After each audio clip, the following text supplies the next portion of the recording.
Good evening. क्या आप सबको मेरी आवाज क्लियर आ रही है? क्या आप सबको आवाज, वीडियो और जो मैंने स्क्रीन शेयर की है वो क्लियर दिख रही है? ओके। विजय बेटा खुश रहिए। ओके ओके, सब कुछ ओके है। फाइन फाइन फाइन, फिर कोई दिक्कत नहीं है। Right. Thank you so much Ankit बेटा, थैंक यू सो मच। नमस्ते। चलिए शुरू करते हैं आज की क्लास। अपन लास्ट क्लास में हम लोगों ने शुरुआत करी थी आयनिक इक्विलिब्रियम में। तो मैंने कल आपको लॉग की कैलकुलेशंस बता दी थी। राइट, मैंने कल आपको लॉग की कैलकुलेशन बता दी थी।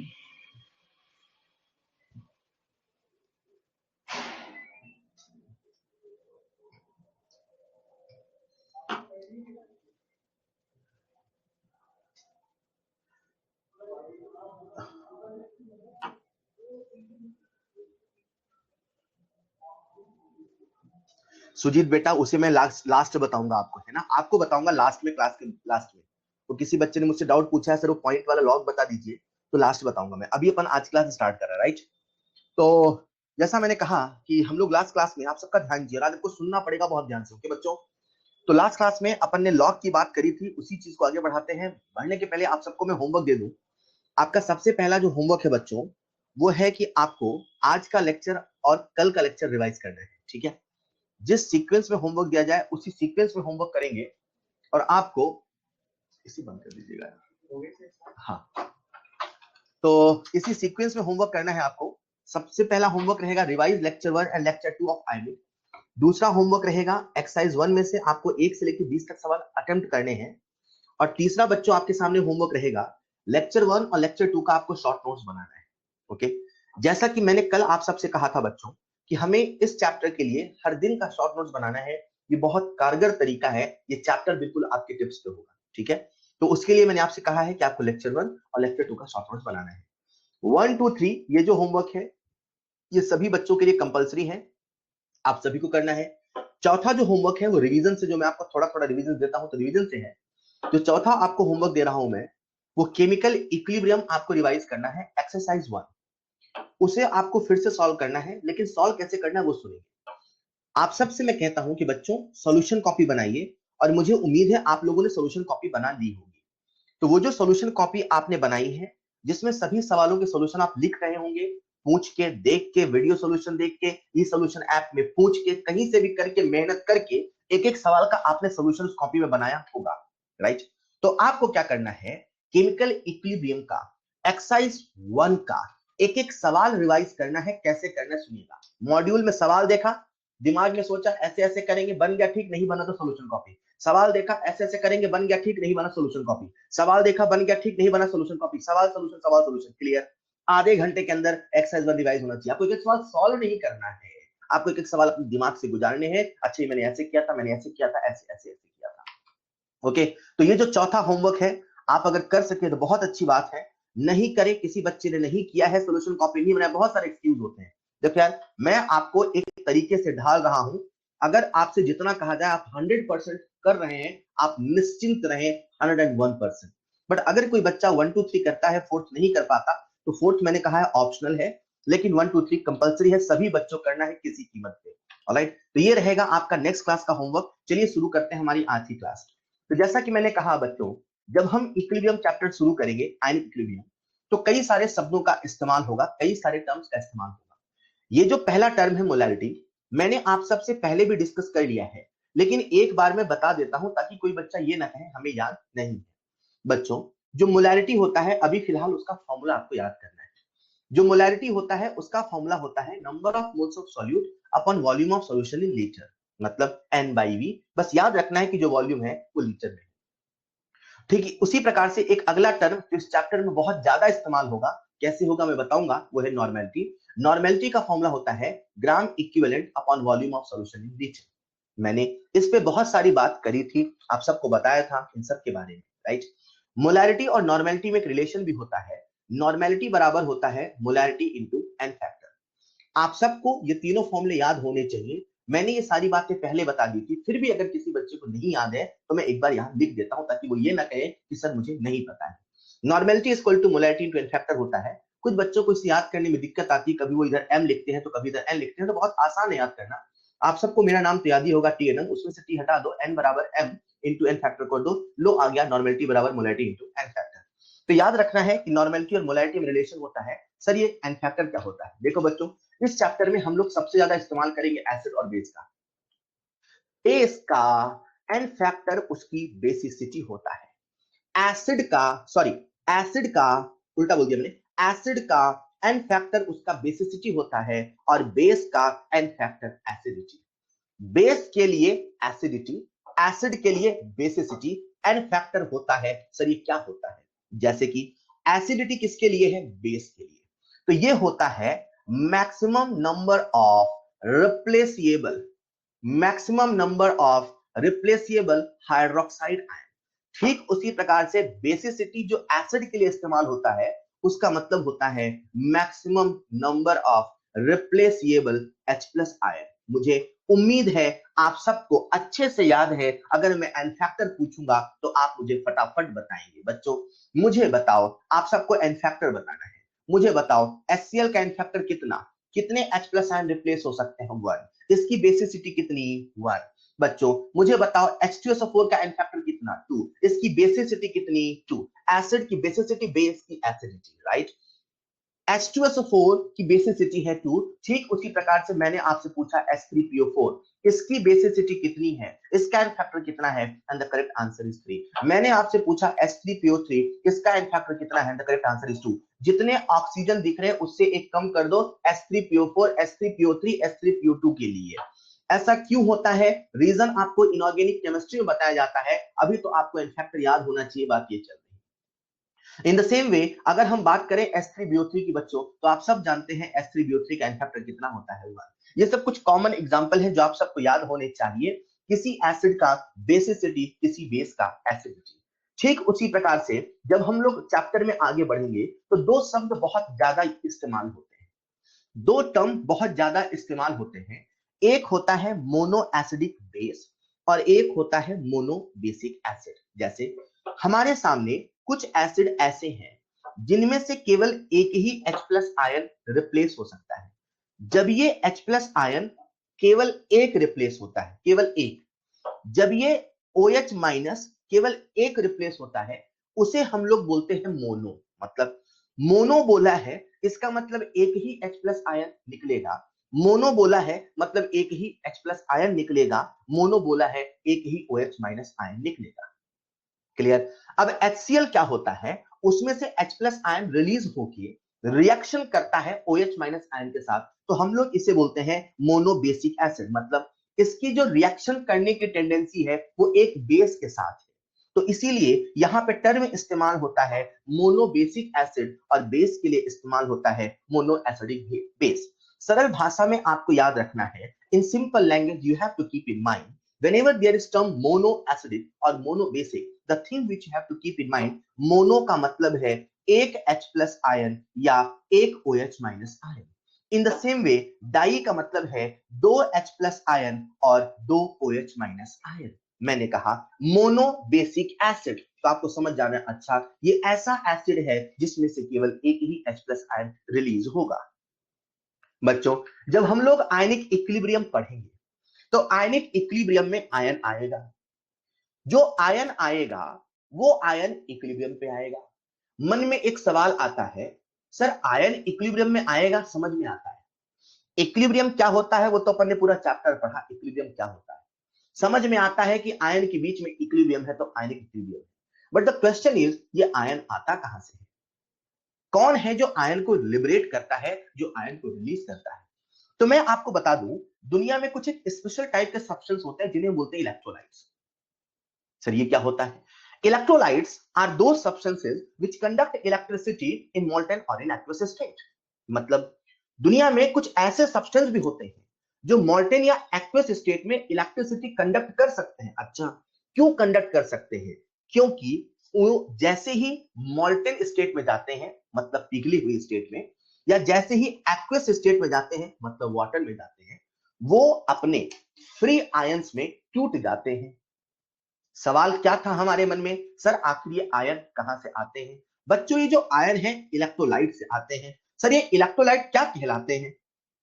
इलेक्ट्रोलाइट ऐसे सब्सटेंस होते हैं जो एक्वस स्टेट या मॉल्टन स्टेट में इलेक्ट्रिसिटी कंडक्ट करते हैं। सर आखिर वो इस स्टेट में ही इलेक्ट्रिसिटी क्यों कंडक्ट करते हैं? क्योंकि वो अपने फ्री आयन में टूट जाते हैं। सर ये फ्री आयन कहां से आते हैं? देखो बच्चों, इलेक्ट्रोलाइट में आयन तो पहले से ही होते हैं। देखो बच्चों, इलेक्ट्रोलाइट में आयन तो पहले से ही होते हैं। जब वो सॉलिड स्टेट में होता है उस समय इन दोनों आयन के बीच में strong electrostatic force of attraction होता है।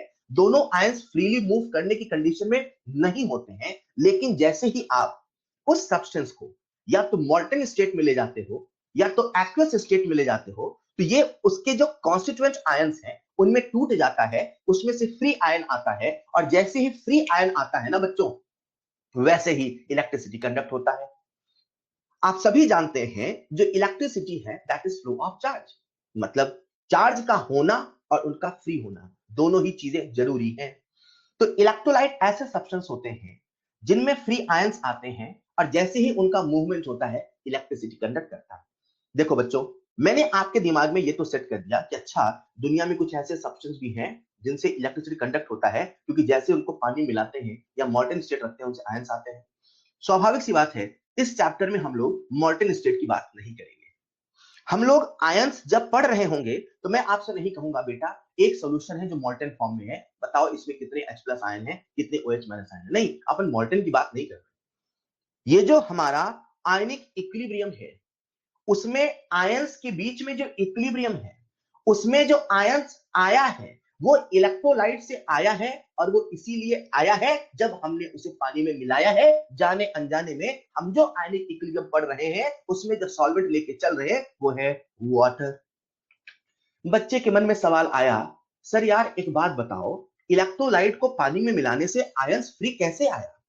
ये NaCl जब सॉलिड फॉर्म में था तो Na और Cl के बीच में बड़ा अट्रैक्शन था, बड़ा प्यार था। आखिर ऐसा क्या हो गया कि जैसे ही इसको हम पानी में मिलाते हैं Na प्लस एक तरफ चला जाता है, Cl माइनस एक तरफ चला जाता है। आखिर ऐसा होता क्या है? क्या ऐसा हुआ? बच्चों इसे बहुत आसानी से आप समझ सकते हैं। सबसे पहला लॉजिक तो देखो ये है कि जो NaCl है वो पोलर है। हाँ सही बात है साहब। और जो वाटर है वो भी पोलर है, सही बात है। आप सभी जानते हैं लाइक डिजॉल्व्स लाइक, जो जैसा होता है उसको वैसा ही पसंद आता है। लाइक डिजॉल्व्स लाइक, ये कहने का मतलब है कि जैसे ही आप NaCl को पानी मिलाते हो तो पोलर दोनों है तो बोलना जरूरी है, पर सर पोलर से ऐसा क्या होता है? ऐसा होता क्या है? तो इसको बच्चों आप ऐसे समझिए, इमेजिन करो ये Na प्लस है तो मैंने पॉजिटिव पॉजिटिव पॉजिटिव बना दिया बताने के लिए प्लस है। ये Cl माइनस है, इमेजिन करो ये माइनस माइनस माइनस है। जब ये सॉलिड फॉर्म में था दोनों के बीच में डिस्टेंस बहुत कम था, इलेक्ट्रोस्टैटिक फोर्स ऑफ अट्रैक्शन था। जैसे ही आपने इसे पानी में मिलाया Na और Cl के बीच में पानी आया, ये जो पानी है ये पोलर है। पोलर कहने का मतलब इसमें पोलैरिटी है, पोलैरिटी कहने का मतलब इसमें पॉजिटिव और निगेटिव है। आप सभी फिजिक्स पढ़ते हैं, आप सभी जानते हैं अगर यहाँ पे पॉजिटिव चार्ज है और मैं किसी दूसरे सब्सटेंस जिसके अंदर चार्ज है की तरफ ले आऊंगा तो ऑटोमेटिक इधर निगेटिव चार्ज प्रोड्यूस होगा। एक बात पक्की है, जैसे ही आपने इसको पानी में मिलाया, ये जो मैंने ग्रीन कलर से बनाया बच्चों ये वाटर है। वाटर जो कि पोलर है, जैसे इसके तरफ प्लस आएगा इधर माइनस माइनस माइनस आएगा, जैसे इसकी तरफ माइनस आएगा इधर प्लस प्लस आएगा। चार्ज तो पानी के अंदर था, वो तो अपोजिट आयन आने की वजह से प्रोड्यूस हो गया अपोजिट चार्ज, मतलब जिधर निगेटिव था उधर पॉजिटिव, जिधर पॉजिटिव है उधर निगेटिव। जैसे ही वाटर या कोई पोलर सॉल्वेंट आता है, पोलर सॉल्वेंट के आने से ये जो आयंस थे उसका अट्रैक्शन अब आपस में नहीं, जैसे ही कोई पोलर सॉल्वेंट आता है ये जो आयन थे उनका अट्रैक्शन आपस में नहीं इस सॉल्वेंट से हो जाता है, तो आपस में अट्रैक्शन कमजोर हो जाता है और उसके जो कॉन्स्टिट्यूएंट आयन थे वो अलग अलग हो जाते हैं। सरल भाषा में अपन ऐसा कहें कि जैसे ही आप किसी पोलर सब्सटेंस को किसी पोलर सॉल्वेंट में मिलाओगे तो वो अपने फ्री आयन में टूट जाता है, क्योंकि जो पोलर सॉल्वेंट है वहां से आयंस को खींच लेता है। मतलब हमें आयन कहां से मिलेंगे? इलेक्ट्रोलाइट से। इलेक्ट्रोलाइट को कहां मिलाएंगे? वाटर में। तो हम लोग इलेक्ट्रोलाइट का एक्वस सॉल्यूशन बनाते हैं और एक्वस सॉल्यूशन में आयन आता है। चलो ठीक है सर, समझ में आता है आयन आता है। अब ये आयन में इक्विलिब्रियम कहां से आता है, कब आता है, क्यों आता है? मैंने अभी आपको बताया आयन कहां से आया। ये जो आयन आया वो इलेक्ट्रोलाइट से आया। हमारे इस चैप्टर में जो एसिड है, जो बेस है और जो सॉल्ट है, they all are electrolytes. Means जैसे ही एसिड को वाटर में मिलाओगे उससे आयंस आएगा, जैसे ही बेस को वाटर मिलाओगे, जैसे ही सॉल्ट को वाटर मिलाओगे उससे आयंस आएगा। अब ये जो आयंस आते हैं तो इनको हमने दो तरीके से डिवाइड किया। कभी कभी जितना मिलाते थे वो पूरा का पूरा डिसोसिएट हो जाता था, तो कभी कभी हम जितना मिलाते थे वो पूरा का पूरा डिसोसिएट नहीं होता था। तो हमने कहा ये जो इलेक्ट्रोलाइट्स हैं उनको दो कैटेगरी में डिवाइड कर लेते हैं। Number one is strong electrolyte, number two is weak electrolyte. एक बच्चा बहुत ध्यान से सुन रहा था, उसने मुझसे ये पूछा कि सर यार ये जो आपने हमें इलेक्ट्रोलाइट की डेफिनेशन बताई कि ऐसे सब्सटेंस जो इलेक्ट्रिसिटी कंडक्ट करते हैं in the molecular and aqueous system, sir इसके पीछे कोई साइंटिफिक थ्योरी, कोई प्रूफ है या ऐसी मनगढ़ंत कहानी है? बिल्कुल प्रूफ है बेटा। एक साइंटिस्ट है जिनका नाम था अर्हेनियस। अर्हेनियस ने ये कंसेप्ट दिया। अर्हेनियस ने सबसे पहले ये इलेक्ट्रोलाइट कंसेप्ट दिया कि जो इलेक्ट्रोलाइट होते हैं उनमें कैटायन आते हैं, उनमें एनायन आते हैं, और कैटायन का मूवमेंट कैथोड की तरफ और एनायन का मूवमेंट एनोड की तरफ, मतलब वही कि जो पॉजिटिव है वो निगेटिव की तरफ, जो निगेटिव है वो पॉजिटिव तरफ मूव करता है। And hence there is some electricity and hence there is flow of charge. मतलब ये जो हमने आपको इलेक्ट्रोलाइट की डेफिनेशन बताई ये मनगढ़ंत कहानी नहीं है, ये अर्हेनियस के द्वारा दी हुई है और उन्हीं के कंसेप्ट हम लोग पढ़ रहे हैं। खैर अपन तो बात कर रहे थे साहब ये जो इलेक्ट्रोलाइट होता है क्या होता है। मैंने कहा ये होता है। अब इलेक्ट्रोलाइट जो है वो दो तरीके से क्लासिफाई होता है बच्चों, एक होता है स्ट्रॉन्ग इलेक्ट्रोलाइट और एक होता है वीक इलेक्ट्रोलाइट। सर स्ट्रॉन्ग का मतलब क्या है? जो बहुत मजबूत है। नहीं, यहां मजबूती पकड़ने से नहीं है। स्ट्रॉन्ग इलेक्ट्रोलाइट हमने उन्हें कहा, उन सब्सटेंसेस को कहा, उन केमिकल, उन कंपाउंड्स को कहा जिन्हें जब हम एक्वस सॉल्यूशन में मिलाते थे तो एक्वस सॉल्यूशन में मिलाने से वो कंप्लीटली आयोनाइज्ड हो जाते थे। कंप्लीटली आयोनाइज्ड होने का मतलब है कि वो पूरी तरीके से टूट जाते थे। कहने का मतलब है उनका जो डिग्री ऑफ आयोनाइजेशन है, हम लोग अभी तक जब इक्विलिब्रियम चैप्टर पढ़ा करते थे तो डीओडी, डिग्री ऑफ डिसोसिएशन बोलते थे क्योंकि वहां सिंपल डिसोसिएशन होता था। लेकिन आज आयनिक इक्विलिब्रियम में ये जो हमारा डिग्री ऑफ डिसोसिएशन है उसे हम लोग बोलेंगे डिग्री ऑफ आयोनाइजेशन। क्यों? क्योंकि यहाँ पे डिसोसिएट होके आयन बनता है। फाइन। तो मैंने कहा दुनिया में दो तरह के इलेक्ट्रोलाइट हुए जो या तो पूरे टूट रहे थे या तो पूरे टूट नहीं रहे थे। अगर इन्हें हम टेक्निकल भाषा में कहें तो कहेंगे या तो स्ट्रॉन्ग इलेक्ट्रोलाइट थे या तो वीक इलेक्ट्रोलाइट थे। स्ट्रॉन्ग इलेक्ट्रोलाइट ऐसे थे जिनके लिए alpha, that is degree of ionisation, approximately 1 आता था। मतलब दुनिया में कुछ ऐसे भी सब्सटेंसेस हैं आप उनको जितना मिलाओगे उसी के करस्पॉन्डिंग आयन आएगा। मतलब जैसे बात करें अपन NaCl की, NaCl एक स्ट्रॉन्ग इलेक्ट्रोलाइट है। जितने भी स्ट्रॉन्ग एसिड होते हैं they all are strong electrolyte. जितने भी स्ट्रॉन्ग बेसिस होते हैं they all are strong electrolyte. जितने भी सॉल्ट होते हैं they all are strong electrolyte. मतलब इनको जब हम वाटर में मिलाते हैं, वाटर में मिलाने पे इनका आयोनाइजेशन कंप्लीट होता है। The point to be noted, ionization. The word I am using here is degree of ionization. मतलब वो पूरी तरीके से आयोनाइज होंगे, राइट? एक बच्चा मुझसे कहता है सर क्या हमें याद करना होगा? जी हाँ, आपको याद करना होगा। इस चैप्टर के लिए आप कुछ एक एसिड जैसे HCl, H2SO4, HNO3 इनको याद कर लो, they are strong acid. KOH, NaOH, barium hydroxide, caesium hydroxide, rubidium, इनको आप याद कर लो, they are strong bases. Barium hydroxide strong नहीं है, ये वीक बेस है।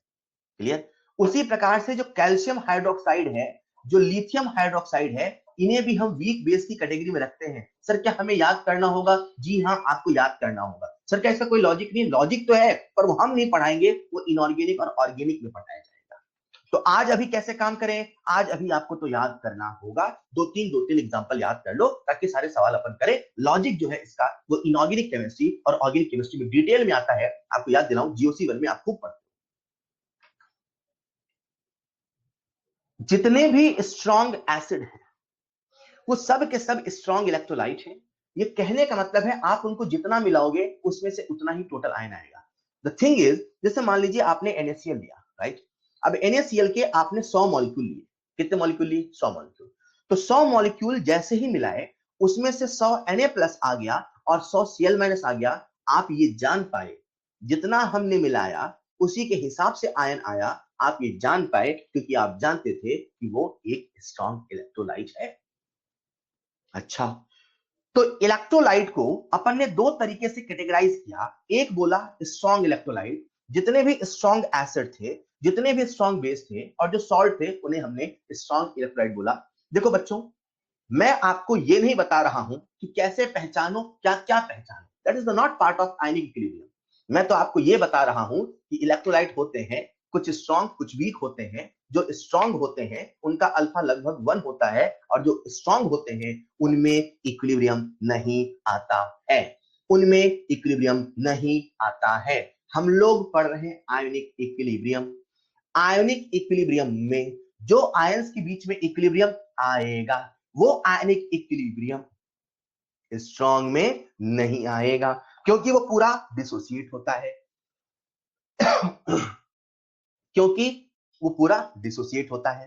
तो जब पूरा डिसोसिएट हो गया तो इक्विलिब्रियम का फंडा होता है कि चीजें कुछ ना कुछ बच जाती है।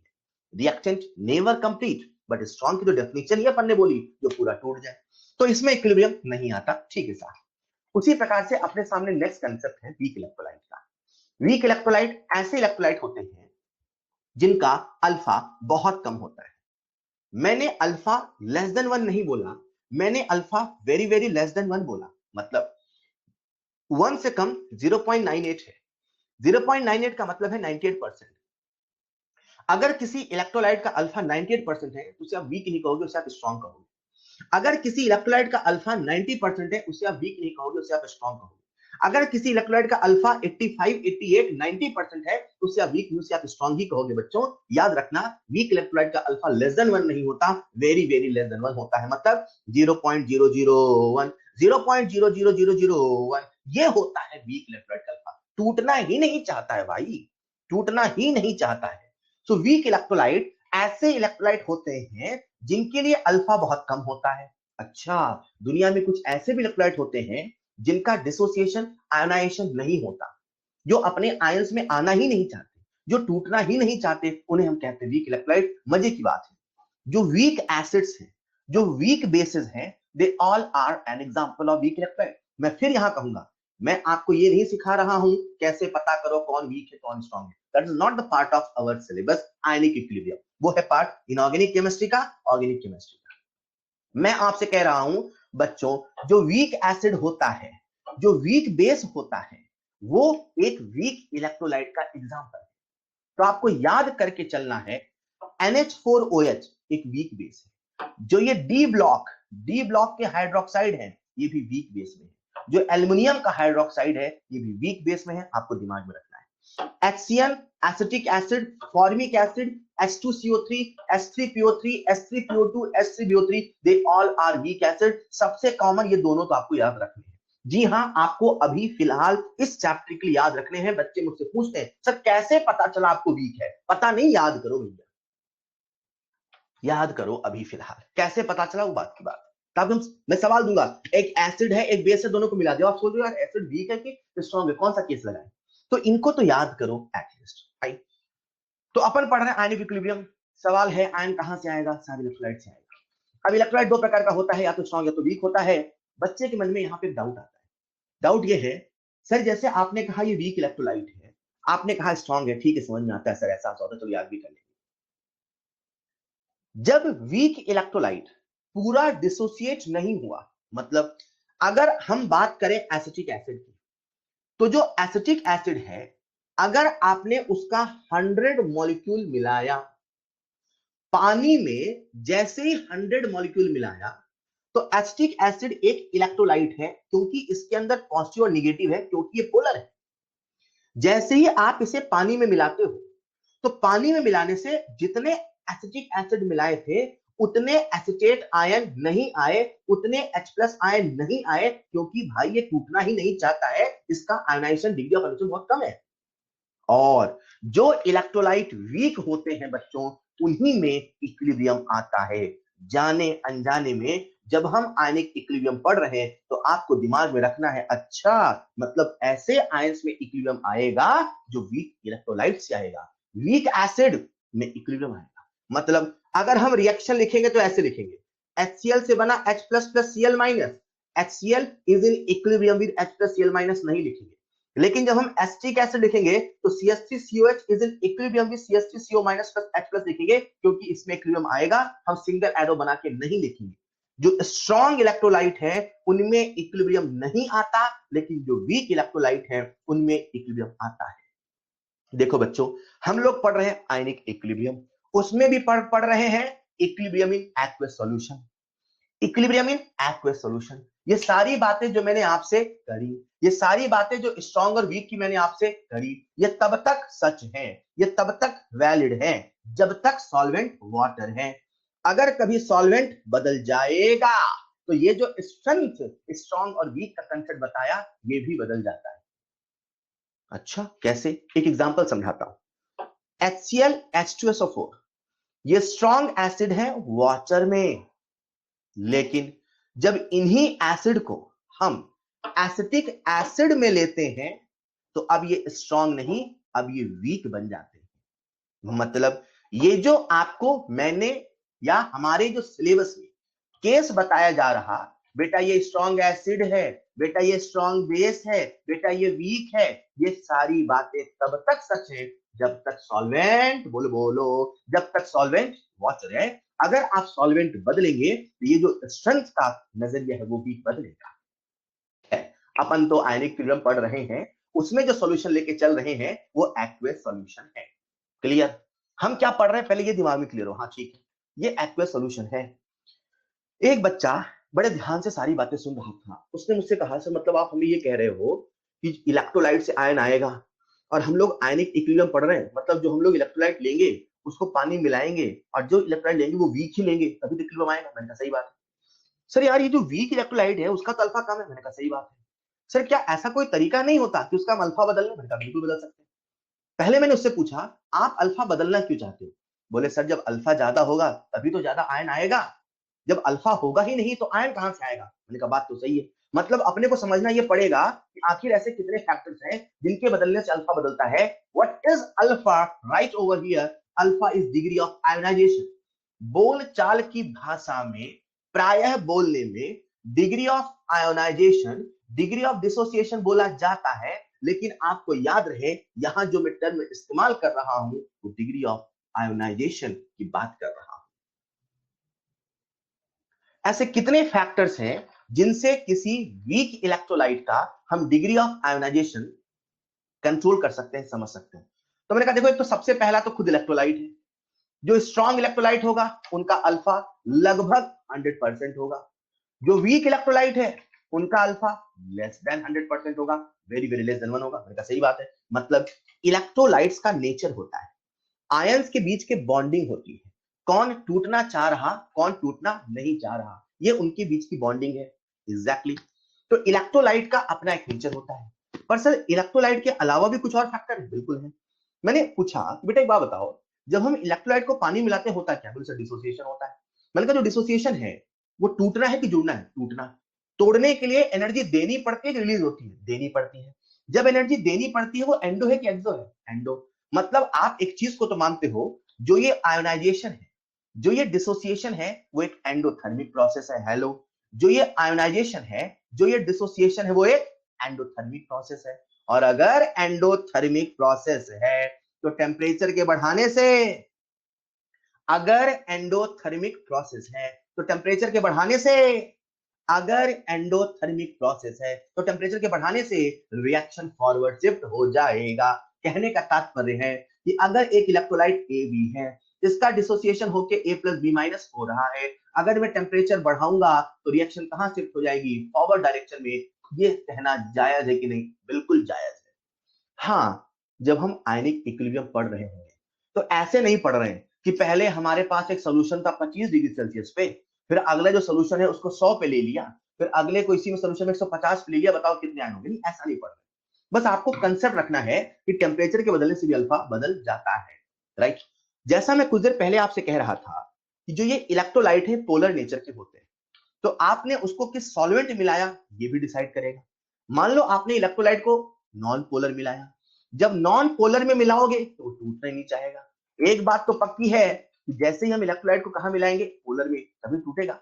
Means alpha that is degree of ionization, वो इलेक्ट्रोलाइट के नेचर पे तो डिपेंड करता है, टेम्परेचर पे तो डिपेंड करता है, इस बात पर भी डिपेंड करता है कि आपने उसे किस सॉल्वेंट मिलाया।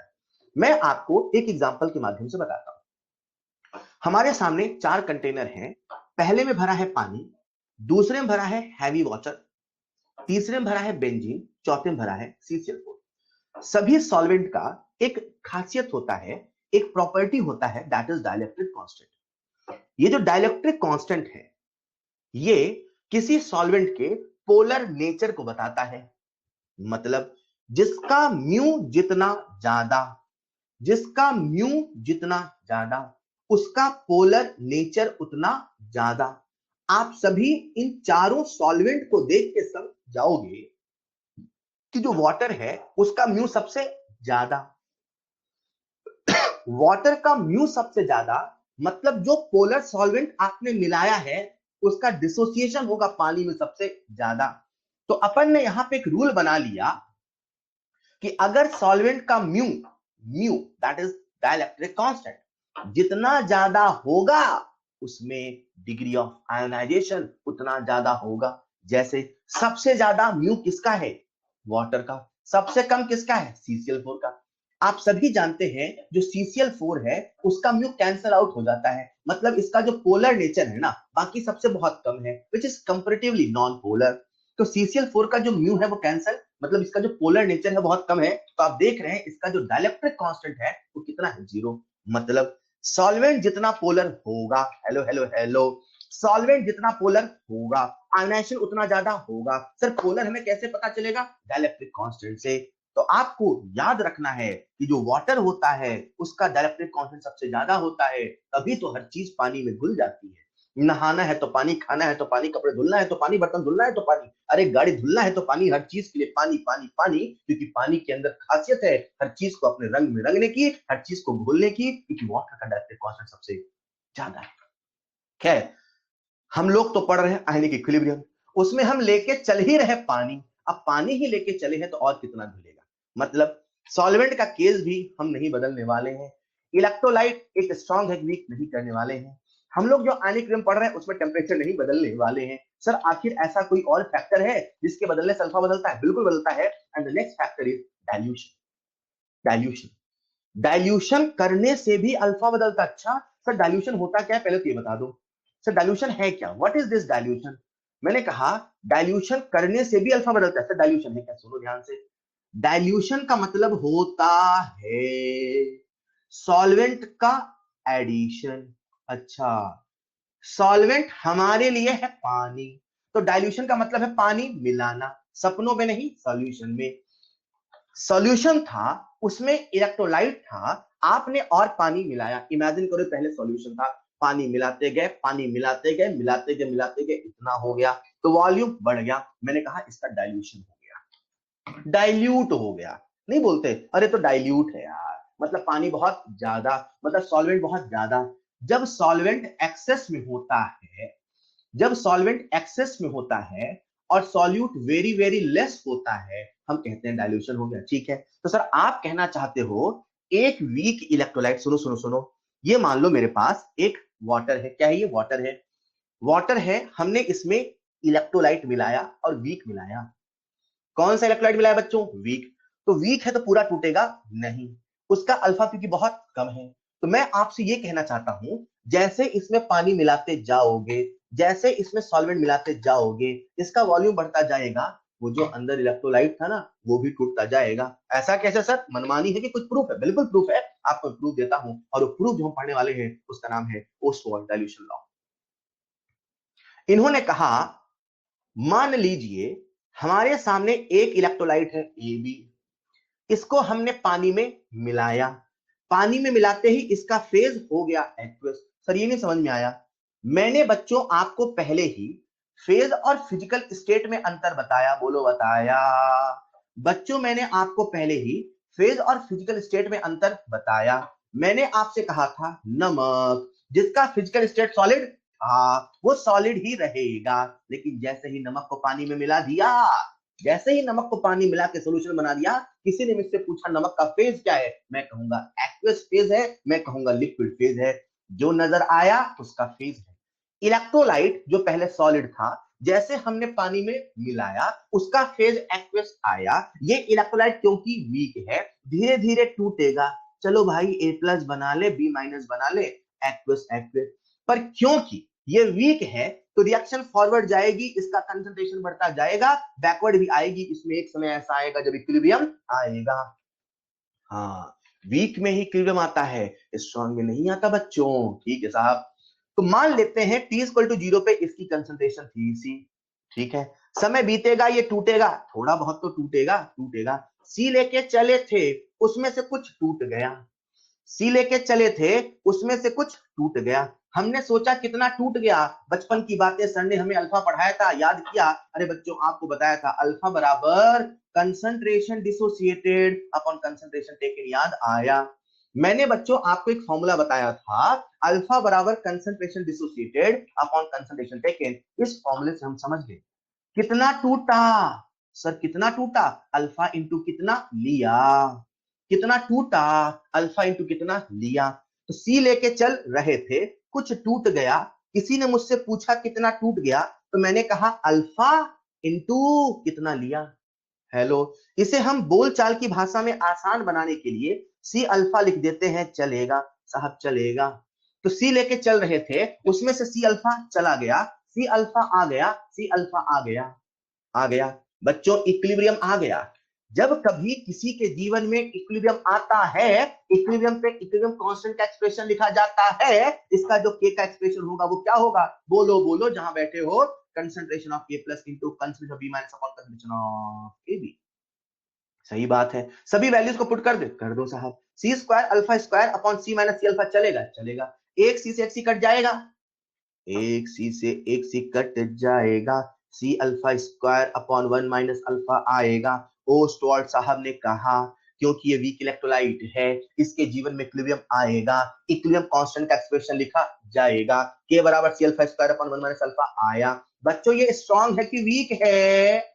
बच्चों ये स्ट्रांग है कि वीक है? सर वीक है। वीक का अल्फा छोटा है कि बड़ा है? छोटा है। अल्फा लेस देन 1 है कि very very less than 1? Very very less than one नहीं, वेरी वेरी लेस देन 1। मतलब जो अल्फा है, मान लो उदाहरण के तौर पे 0.00001, छोटा है कि बहुत छोटा? सर बहुत छोटा। 1 माइनस बहुत छोटा, सर लगभग 1 ही तो आएगा सर, लगभग 1 ही तो आएगा सर। मतलब जो 1 माइनस अल्फा है उसे हम 1 बोल दे, चलेगा चलेगा।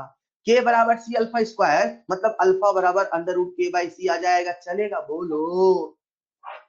हमने अल्फा और सी के बीच में एक रिलेशन निकाल लिया, हमने अल्फा और सी के बीच में एक रिलेशन निकाल लिया, और निकालने के बाद इसे हमने ध्यान से घूरा, इसे हमने ध्यान से घूरा। हमें समझ में आया अरे भैया alpha proportional to 1 by root C है। कहा? अरे यार under root K by C था ना, के तो कांस्टेंट है ना, टेम्परेचर नहीं बदला तो के नहीं बदलेगा, इक्विलिब्रियम कांस्टेंट नहीं बदलेगा। तो हमने एक रूल बना लिया, alpha proportional to 1 by under root C है। बच्चों ये जो कंसंट्रेशन होता है, बच्चों ये जो कंसंट्रेशन होता है, बच्चों ये जो कंसंट्रेशन होता है एन बाई वी होता है, एन का मतलब नंबर ऑफ मोल है। तो मैं ये भी तो कह सकता हूं, देखो जहां सी लिखा है, देखो देखो जहां सी लिखा है वहां मन ही मन, वहां मन ही मन एन बाई वी रखो ना, तो सर हो जाएगा alpha proportional to under root V. बच्चों सुनना, ओस्टवाल्ड डाइल्यूशन लॉ की मदद से हमने डिग्री ऑफ आयोनाइजेशन और वॉल्यूम और कंसंट्रेशन के बीच में एक रिलेशन पता कर लिया। अच्छा कैसे पता कर लिया सर? अरे दिखता है प्रोपोर्शनल है, वॉल्यूम बढ़ता जाएगा, अल्फा बढ़ता जाएगा, वॉल्यूम बढ़ता जाएगा, अल्फा बढ़ता जाएगा, डाइल्यूशन करते जाओ, सॉल्यूशन का वॉल्यूम बढ़ाते जाओ, अल्फा बढ़ता जाएगा। एक समय ऐसा आएगा, एक समय ऐसा आएगा जब वॉल्यूम बढ़ते बढ़ते इनफाइनाइट हो जाएगा, अल्फा बढ़ते बढ़ते 100% यानी कि 1 हो जाएगा। वॉल्यूम बढ़ते बढ़ते इनफाइनाइट हो जाएगा लेकिन अल्फा बढ़ते बढ़ते 1 हो जाएगा। मतलब सुनो, ये अपने पास लिक्विड है, इसमें हमने इलेक्ट्रोलाइट मिलाया, अब हम पानी मिला रहे हैं, मिलाते मिलाते मिलाते मिलाते पूरा इतना इतना पानी मिला दिया। ये इनफाइनाइट होता क्या है यार? What is this infinite? जहां हमारी सोच, जहां हमारी सोच जहां हमारी सोच खत्म हो जाए।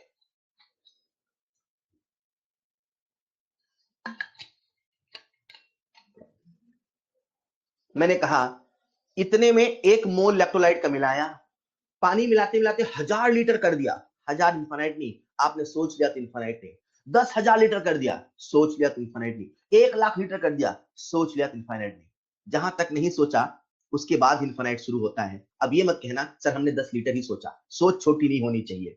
जहां तक आपकी सोच गई वो इन्फानाइट नहीं है, जहां आपकी सोच रुक गई उसी के बाद इन्फानाइट शुरू होता है, बशर्ते आपकी सोच छोटी नहीं होनी चाहिए। ऑलराइट, तो हम डाइल्यूशन करते गए करते गए करते गए, डाइल्यूशन करते करते जैसे हम इन्फाइनाइट डाइल्यूशन पे पहुंचे वैसे ही अल्फा मैक्सिमम होगा। यह मजा आ गया। वो जो कमजोर था, वो जो वीक था इलेक्ट्रोलाइट, उसे हमने ताकतवर बना दिया। अरे भाई पूरा टूट गया।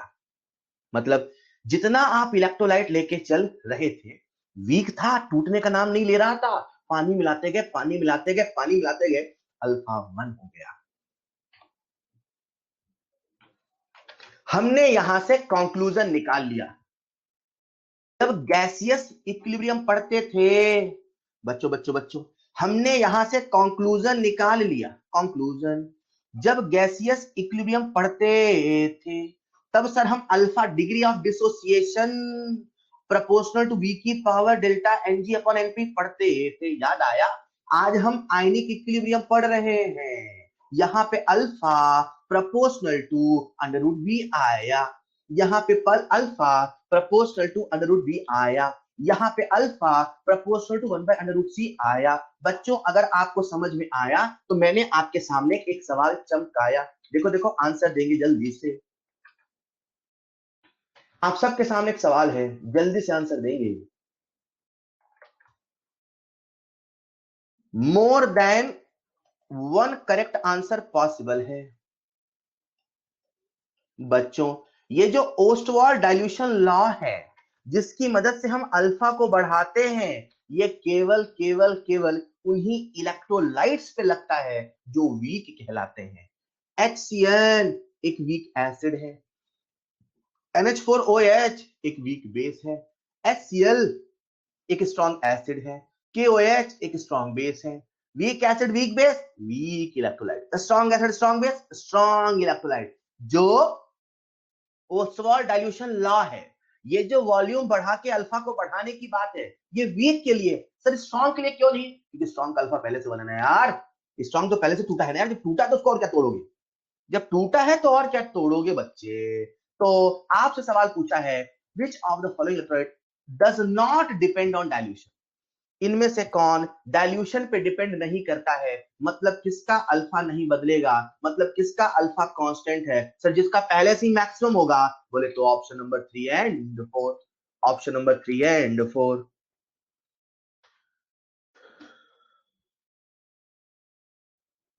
Option number 3 and 4।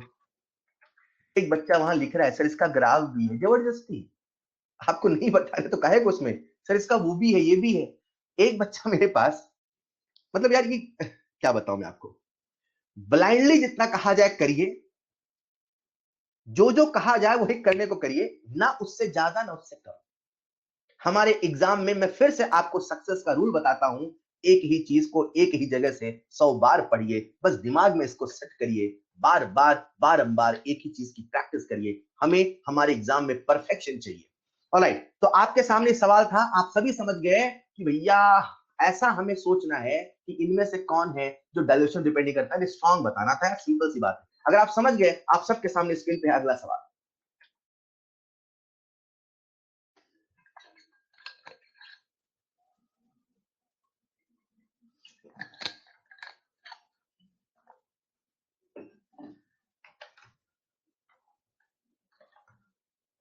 हद आसान है, जल्दी से सभी बच्चों का आंसर चाहिए। जिन बच्चों को नहीं याद है उनके सामने फॉर्मूला लिख देता हूं। Alpha proportional to under root V, alpha proportional to 1/√c।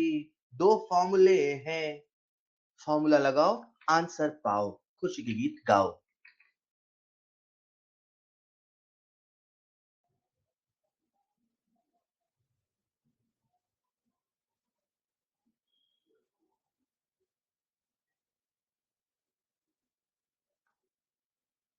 चलिए, बहुत सारे बच्चों ने कर लिया, जिन्होंने किया उनके लिए देखो बच्चों, सवाल को समझो पहले।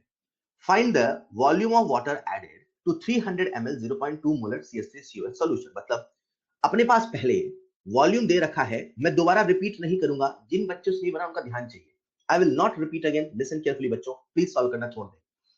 पहले का जो वॉल्यूम है, नियम बना लो, जब मैं लिखूं आपको सुनना है। वॉल्यूम है 300 ml, ठीक है।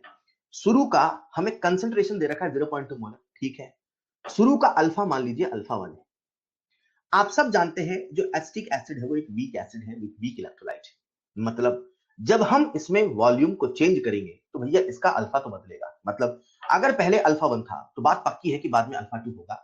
सवाल में एक डाटा दिया है, अगर आप ध्यान से देखें, degree of ionization becomes double. मतलब जो अल्फा 2 है वो पहले का दुगना हो जाता है 2 अल्फा 1। खेल खत्म यार। सवाल अपने से V2 पूछा है, चलो V2 निकाल लेते हैं। तो अल्फा और V में आपके सामने रिलेशन में लिखा है alpha proportional to under root V। मतलब अल्फा 1 बाई अल्फा 2 बराबर under root of V1 by V2। अरे आसान है कि नहीं आसान है? ये तो हद आसान है। अल्फा 1 अल्फा 2 में रिलेशन दे रखा है, आप इसे सिंप्लीफाई करेंगे तो V1 बाई V2 बराबर हो जाएगा अल्फा 1 अपॉन अल्फा 2 का होल स्क्वायर, मतलब 1/4 होगा। यहाँ से V2 वैल्यू आएगी 300 into 4 बोले तो 1200 ml। यहाँ से सॉल्व होके आता है V2 1200 ml, राइट। ये V2 आया, मतलब पहले 300 ml था, पानी मिलाते गए मिलाते गए मिलाते गए 1200 हो गया। सवाल हमसे ये नहीं पूछा what is the final volume, सवाल हमसे पूछ रहा कितना पानी मिलाएं। सवाल हमसे पूछ रहा what is the volume of water added, कितना पानी मिलाएं कि ऐसा हो जाए। हमने कहा यार पहले वॉल्यूम 300 था, बाद में वॉल्यूम 1200 है। एक बात तो पक्की है, जो वाटर एडेड है कितना पानी मिलाएं, इट्स सो सिंपल, 1200 माइनस 300 बोले तो 900 ml। इन बातों का हमेशा ध्यान दीजिएगा। सवाल आपसे पूछ रहा what is the volume added, what is the volume added, ठीक है। तो आंसर कितना होगा बच्चों? 900। क्लियर? ये जो मैंने आपको अभी ओस्वाल्ड डाइल्यूशन लॉ बताया, इसका एक बहुत बड़ा एप्लीकेशन है हमारे आयनिक मीडियम में। मतलब ऐसे नहीं बताया, मैं जब आपको ओस्वाल्ड डाइल्यूशन लॉ बता रहा था ना बच्चों, तो आपको समझना यह था कि अच्छा अब हम ओस्वाल्ड डाइल्यूशन लॉ की मदद से किसी भी वीक इलेक्ट्रोलाइट का अल्फा पता कर सकते हैं। एक मिनट आगे बढ़ने के पहले, ये जो सवाल मैंने सॉल्व किया ना, ये V से सॉल्व किया है, जो प्रिंटेड सॉल्यूशन C से सॉल्व किया है। बच्चे सुन लो तो बाद में आपको कंफ्यूजन ना हो। मतलब मैंने बिल्कुल सिंपल तरीके से सॉल्व किया, इसमें थोड़ा लंबा मेथड है, आप देख लेना। तो अपन ने जो सॉल्व किया सिंपल V से सॉल्व कर लिया, इस भाई ने इसको C से सॉल्व किया है, तो आप देख लीजिएगा जब C से सॉल्व होगा थोड़ा लंबा मेथड हो जाएगा, आपको जो आसान लगे वो अपना लेना, राइट। तो मैं कह रहा था बच्चों, जो ये ओस्वाल्ड डाइल्यूशन लॉ है, इसका एक बहुत बड़ा एप्लीकेशन है हमारे आयनिक इक्विलिब्रियम में, और वो क्या है, लिसन केयरफुली। आज हम इस काबिल हैं कि किसी भी वीक इलेक्ट्रोलाइट में, किसी भी वीक इलेक्ट्रोलाइट में कितने आयंस आए बता सकते हैं। मैं उसे एक एग्जांपल से पहले आपसे पूछता हूं, राइट। मेरा सबसे पहला सवाल है, मान लीजिए हमारे पास 100 NaCl के मॉलिक्यूल है, इसको हमने वाटर में ऐड किया। फिर मैंने आपसे पूछा कि इसमें से कितने Na+ आएंगे, कितने Cl- आएंगे। आप सबने मुझे तुरंत आंसर दे दिया, सर आपने 100 NaCl मॉलिक्यूल मिलाए थे तो 100 NaCl टूटेंगे तो सर 100 Na+ आएंगे, 100 Cl- आएंगे। आप सब ये बता पाए क्योंकि आपको पता है वो एक स्ट्रॉन्ग इलेक्ट्रोलाइट है। वहीं पर मान लीजिए मेरा सवाल ऐसा ना हो कि कुछ ऐसा होता कि हमने 100 CH3COOH के मॉलिक्यूल मिलाए, अब बताओ उसमें से कितने वाटर में मिलाए, उसमें से कितने एसिटेट आयन आए, कितने H+ आयन आए। अब आप ये तो नहीं कह सकते कि 100 आए, हाँ ये कह सकते हो कि 100 से कम आए, और एग्जैक्टली कितने आए आप अभी नहीं बता सकते थे। लेकिन जैसे ही ओस्वाल्ड लॉ को हम समझ जाते हैं, अब ये बताना आसान है। मतलब now we are in a situation कि किसी भी वीक इलेक्ट्रोलाइट के आयोनाइजेशन के बाद जो आयन आएगा उसका कितना कंसंट्रेशन है, अब हम ये बता सकते हैं with the help of Oswald dilution law, क्योंकि वो कहता है कि भैया उसके जीवन में इक्विलिब्रियम आएगा। तो मैं आपको समझाता हूं, एक वीक मोनोबेसिक एसिड, ये वीक एसिड है, बात पक्की है कि इक्विलिब्रियम आएगा। मान लेते हैं हमारे सामने एक वीक एसिड है Ha, इसे हमने वाटर में मिलाया, इसका फेज हो गया एक्वस। क्योंकि ये वीक है तो जितना लोगे उतना नहीं टूटेगा, लेकिन फिर भी कुछ ना कुछ आयनाइजेशन तो होगा, और क्योंकि वीक है तो इसके जीवन में इक्विलिब्रियम आएगा। मेरा टारगेट क्या है, हम ये जानना चाहते हैं T=0 पे अगर इसकी कंसंट्रेशन C थी T इक्वल टू 0 पर इसकी कंसंट्रेशन C थी, तो हम ये जानना चाहते हैं T equal to T equilibrium पर जब सब कुछ आयनाइजेशन हो जाएगा, जब सब कुछ थम सा जाएगा, जब रिएक्शन आगे पीछे जाना बंद हो जाएगा, उस समय H प्लस आयन की कंसंट्रेशन कितनी है? We are eager to know the concentration of iron in the solution. Sir सीधे बता दो ना। अरे सीधे बताते तो लफड़ा ही क्या था, स्ट्रॉन्ग नहीं वीक है ना, इक्विलिब्रियम आ गया। सीधे नहीं बता सकते हैं तो कैसे बताएं? तो ओस्वाल्ड साहब ने क्या कहा, इक्विलिब्रियम आएगा आएगा, तो ये होगा C minus C alpha, C alpha C alpha. बोलो हाँ है ना, हाँ बात सही है। एक बात तो पक्की है, इस सॉल्यूशन के लिए जो कंसंट्रेशन ऑफ H प्लस है बच्चों, वो कितना है, सी अल्फा। मतलब अगर हम सब शुरू का C पता कर ले और इसका अल्फा पता कर ले तो खेल खत्म है। अब अल्फा कैसे पता करें? तो अल्फा पता करने के लिए मुझे पता है कि इसके जीवन में इक्विलिब्रियम आएगा। जब इक्विलिब्रियम आएगा उसी समय इक्विलिब्रियम कांस्टेंट का एक्सप्रेशन लिखा जाएगा। तो जब मैं इसका K का एक्सप्रेशन लिखता हूं तो कैसे लिखूंगा, concentration of H plus into concentration of A minus upon concentration of H। बोलो ऐसे लिखूंगा।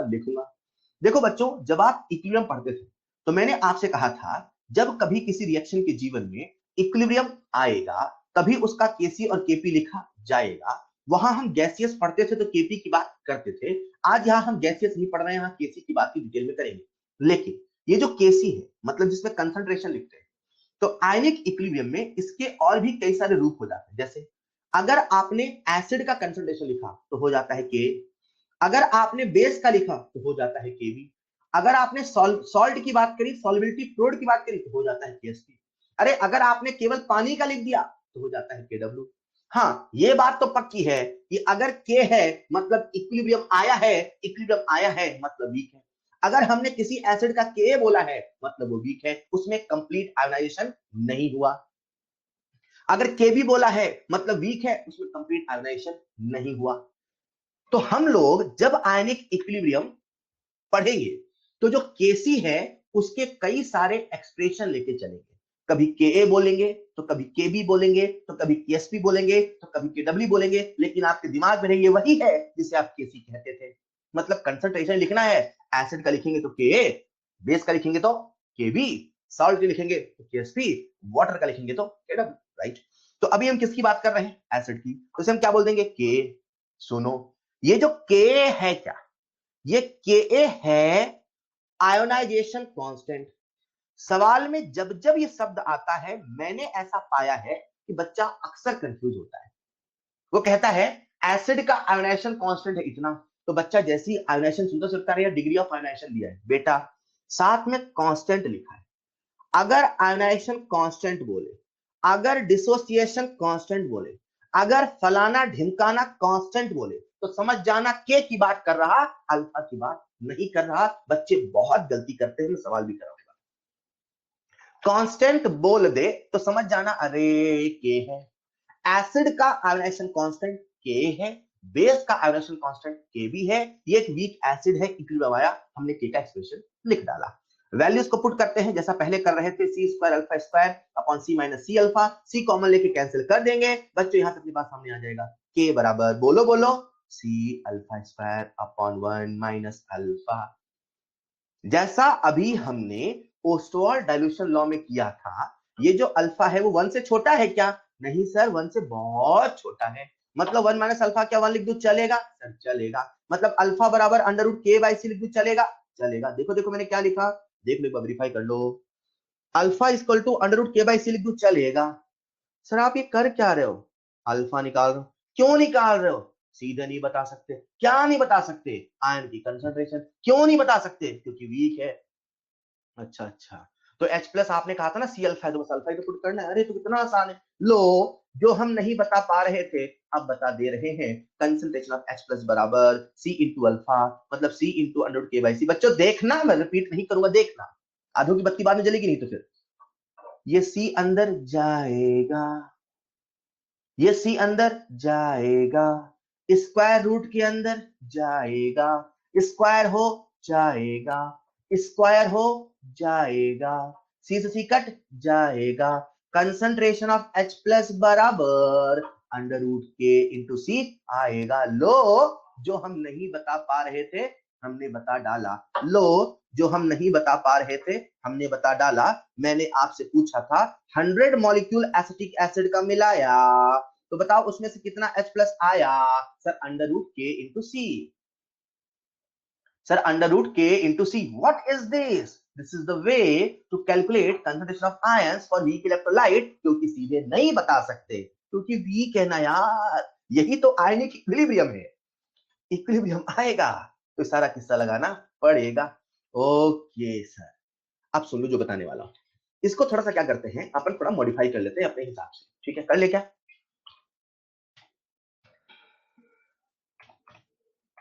एक मिनट, इसको क्या करते हैं अपन, थोड़ा सा मॉडिफाई कर लेते हैं, आपका ध्यान चाहिए।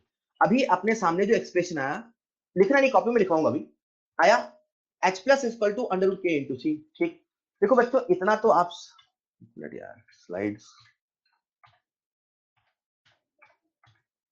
देखो बच्चों अपने पास जो कंसंट्रेशन ऑफ H प्लस आया, जो कंसंट्रेशन ऑफ H प्लस आया, बोलोगे एक बार कितना आया? बोलो। सी अल्फा बराबर, बोलो बोलो बेटा बोलो, अंडर रूट के इंटू सी। बोलो हाँ यार। यार आप सब इतना तो जानते हो कि आयनिक इक्विलिब्रियम में हम बार बार पीएच ही निकालते हैं, उसी का तो खेल है। और पी का मतलब क्या होता है? Minus log. मतलब अगर मुझे पीएच निकालना है तो minus log of H plus करना है। बच्चों देखना, बाद में मत देखना नहीं तो फिर minus log of H plus. ठीक है, तो मैं लिख दूं माइनस लॉग के under root K by C. Under root का मतलब होता है हाफ, पावर हाफ। तो लिख दूं मैं के इंटू सी की पावर हाफ। चलेगा? चलेगा। पावर बाहर आएगा? चलेगा? चलेगा। बराबर माइनस हाफ लॉग के इंटू सी लिख दो। चलेगा? चलेगा। लॉग ए इंटू बी का फॉर्मूला लगा दो। चलेगा? चलेगा। बराबर माइनस हाफ लॉग के ए प्लस लॉग सी लिख दो। चलेगा? चलेगा। सुनो ना बच्चों, मल्टीप्लाई कर रहा हूं माइनस से, मल्टीप्लाई कर दो सर। माइनस लॉग के ए बाई टू लिख दूं। चलेगा? चलेगा। Minus log C by two लिख दूं। चलेगा? चलेगा। बच्चों मैंने आपको बताया था पी का मतलब माइनस लॉग होता है। माइनस लॉग के नहीं लिखा है? लिखा है। अरे पी के बाई टू लिख दूं। चलेगा? सर चलेगा। Minus log C by two चलेगा? चलेगा। लो हमने पीएच का फॉर्मूला बना लिया वीक एसिड के लिए। वैसे अपन अक्सर उसी H प्लस से निकालेंगे, फिर भी इसे निकालना बहुत आसान है। जैसा मैंने आपके सामने वीक मोनो बेसिक एसिड का किया, एग्जैक्टली वही एक्सप्रेशन हम वीक मोनो एसिडिक बेस का कर सकते हैं। बस फर्क इतना होगा, बेस होगा तो जहां H प्लस है वहां OH माइनस होगा, बस फर्क इतना होगा। जहां H प्लस है वहां OH माइनस होगा, बस फर्क इतना होगा। जहां K है वहां, जहां Ka है वहां Kb होगा। जहां K है वहां Kb होगा। मतलब मैं इसी चीज को समराइज करता हूं। मोनो बेसिक एसिड के लिए Ka की वैल्यू है C alpha square. Concentration of H plus है C alpha which is equal to under root K into C. ये आपको याद हो, ये आपको याद हो, ये नहीं याद हो तब भी चलेगा, याद कर लोगे तो अच्छी बात है। उसी प्रकार से अगर बेस होगा तो जहां के वहां बोलो, जहां के वहां बोलो के भी होगा। के बराबर सी अल्फा स्क्वायर, के बराबर सी अल्फा स्क्वायर। जहां H प्लस वहां OH माइनस होगा। OH माइनस कितना बच्चों? C alpha which is equal to under root K B into C. POH का फॉर्मूला भी वहां से निकाल सकते हैं, वहां पीके बाई टू था, यहाँ पीके बाई टू माइनस लॉग सी। एक बार ध्यान से देख लो, कॉपी में इसे जरूर लिख लो, ध्यान से एक बार देखो, कॉपी में लिख लो, कॉपी में इसे लिखिएगा।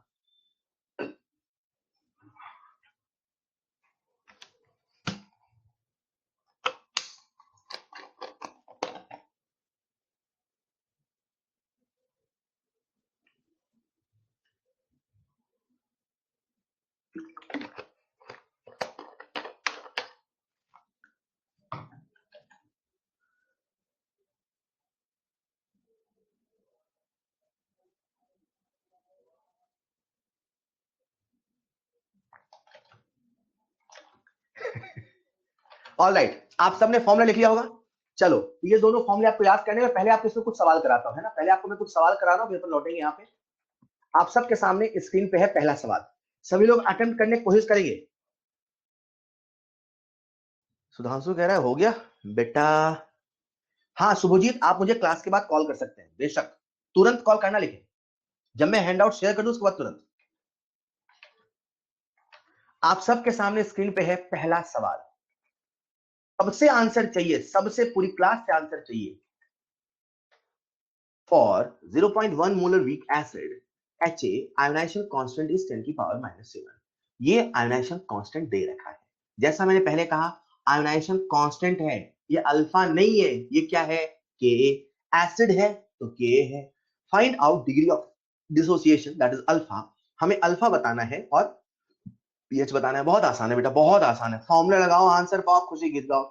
सर अल्फा बराबर अंडर रूट के बाई सी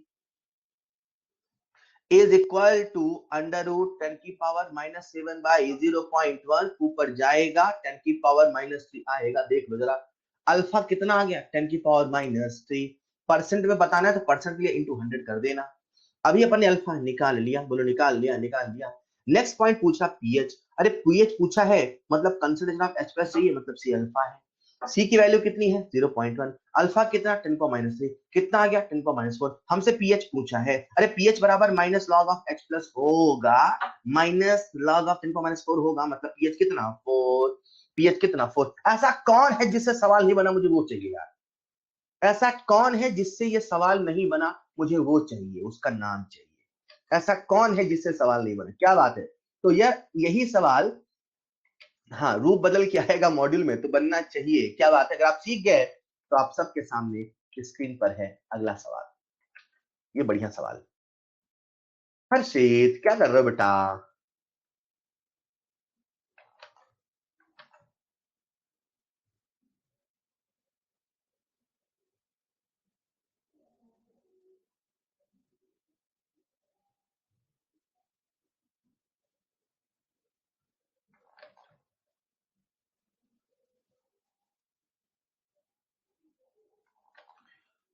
ये सवाल बच्चे नहीं समझ पाते अक्सर, क्योंकि उन्हें रिएक्शन लिखनी नहीं आती।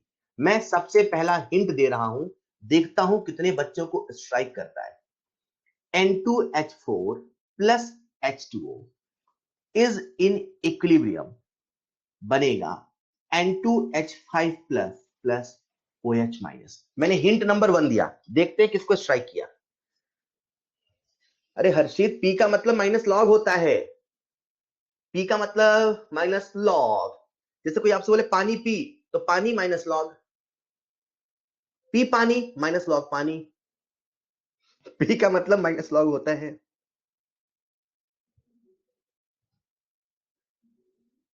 आयनिक में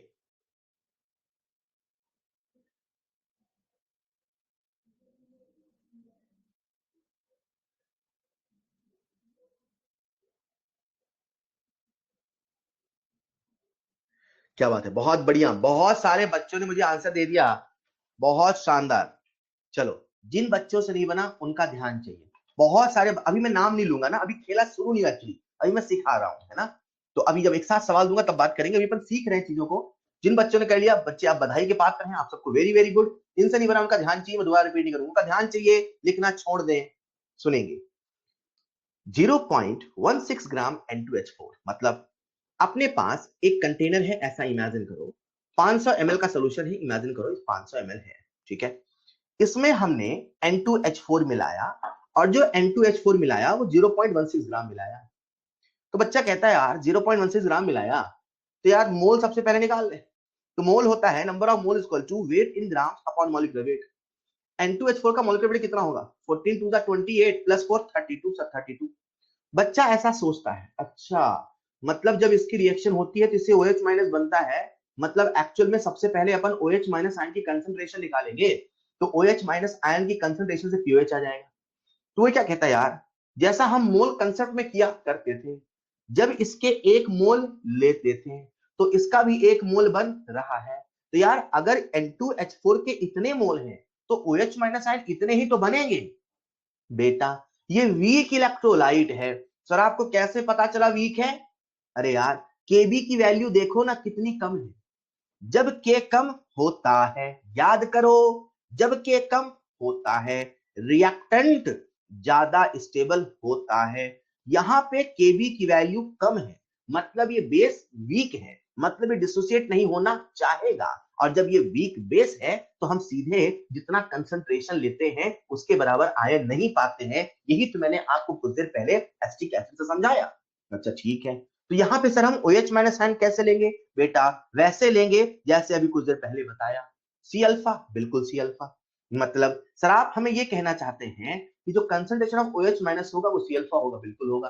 तो सर अल्फा पता कर ले, पता कर ले, सी पता कर ले, पता कर ले। चलो सबसे पहले कंसंट्रेशन निकाल लेते हैं। नंबर ऑफ मोल इतना है तो कंसंट्रेशन कितना होगा बच्चों, N/V, मतलब 0.16 अपॉन 32 इंटू वॉल्यूम है 500 ml, लीटर में कन्वर्ट करना नहीं भूलेंगे। जब इसको सॉल्व करते हैं तो कंसंट्रेशन आता है 0.01। जो कंसंट्रेशन की वैल्यू है बच्चों वो आ गई 0.01, राइट। ये कंसंट्रेशन है, मोलारिटी है। अब हमें अल्फा चाहिए। तो यार अगर ये वीक है तो अल्फा का मैंने आपको भी फॉर्मूला बताया था, अल्फा इक्वल टू √K/C। अब यहाँ पे बेस की बात हो रही है क्योंकि इससे OH माइनस आयन रिलीज हो रहा है, तो अल्फा का फॉर्मूला होता है √KB/C। एसिड था तो A, बेस है तो B, एसिड था तो A, बेस है तो B। कहने का मतलब है कि आपने यहाँ पे KB लिख लिया। अल्फा इक्वल टू √K/C, यहां से अपने सामने आ जाएगा concentration of OH minus equal to C, कितना आया 0.01, ऐसे लिख लो। या एक और फॉर्मूला था √KB इंटू C, ऐसे लिख लो।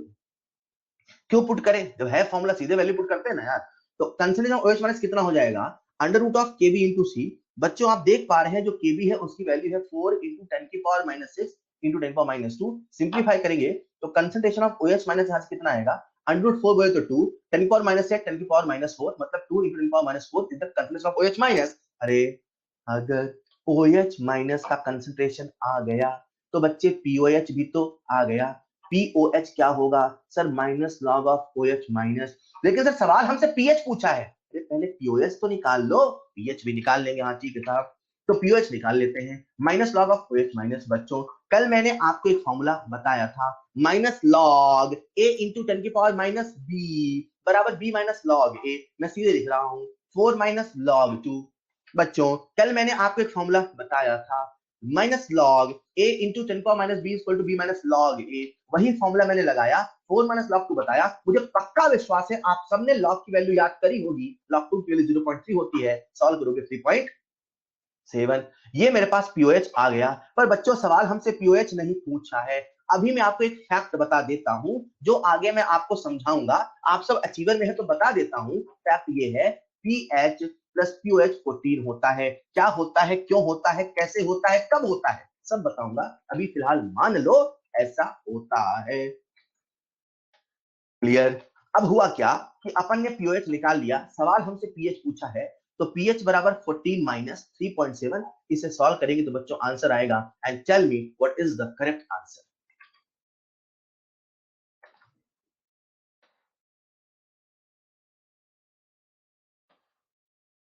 इसको सॉल्व करते हैं तो अपने पास pH की वैल्यू आती है 10.3। 10.3।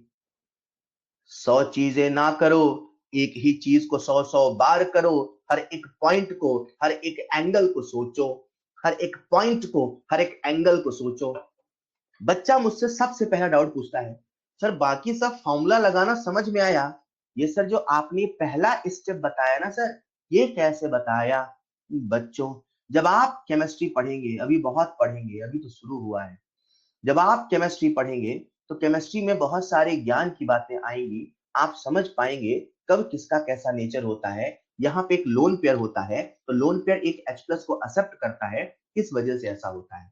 तो इसका कोई अंदर से आवाज नहीं आती है, ये उन सभी लॉजिक जो केमिस्ट्री में सिखाए जाते हैं उससे पता चलता है, राइट। एक बच्चा मुझसे कह रहा है अल्टरनेट रूल से करो, नहीं करूंगा बेटा, एक बार इससे आप देखो, आप उसे खुद भी कर सकते हो। We don't have time that we solve each problem with two methods, otherwise we are not able to solve much problems, right? बिल्कुल दूसरा तरीका है, बिल्कुल दूसरा तरीका है, आप उससे भी कर सकते हैं। ओके, तो मैंने इसमें क्या कहा कि हमने सबसे पहले POH निकाल लिया और POH के बाद pH निकाल लिया और pH की वैल्यू है 10.3 and the correct answer is 10.3। अगर आप सब सीख गए तो इसी की तर्ज पे एक और सवाल दे रहा हूं आप सबके सामने स्क्रीन पर।